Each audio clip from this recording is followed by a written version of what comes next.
Depuis un bon mois, donc pendant mes vacances aussi, j'ai suivi avec inquiétude l'évolution de la sécheresse. Vous savez que nous avons quand même connu deux périodes particulièrement difficiles là, dans le dernier mois, et donc j'étais extrêmement inquiet sur les conséquences sur les récoltes. Et donc dès que je suis rentré, là, j'ai accepté avec plaisir effectivement l'invitation pour me rendre compte sur une parcelle, pour me rendre sur une exploitation. Là, nous sommes sur une parcelle qui n'est pas irriguée, mais je pense qu'on en verra d'autres si vous voulez, les conséquences les conséquences de cette sécheresse.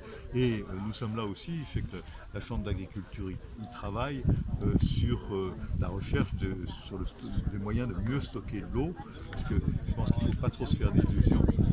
Dans les années qui viennent, ces périodes de sécheresse auront plutôt tendance à se multiplier plutôt qu'à diminuer. J'ai vécu en Afrique dans ma jeunesse, hein. Il n'y a pas 36 solutions, hein. Si on veut garder l'eau et si la sécheresse augmente, ben c'est la stocker quand elle tombe. Il n'y a pas 36 solutions, hein. Et ça, je pense qu'il faut s'y atteler sérieusement. Il y a des financements publics.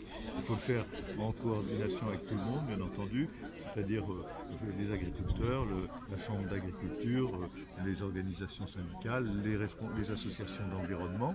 Hein. Il faut se grouper. Et moi, je voudrais vraiment lancer une réflexion, enfin accompagner la réflexion de la chambre d'agriculture qui est déjà lancée d'ailleurs, et également celle du conseil départemental, hein, parce que le conseil départemental y réfléchit pour que nous puissions vraiment progresser en ce domaine.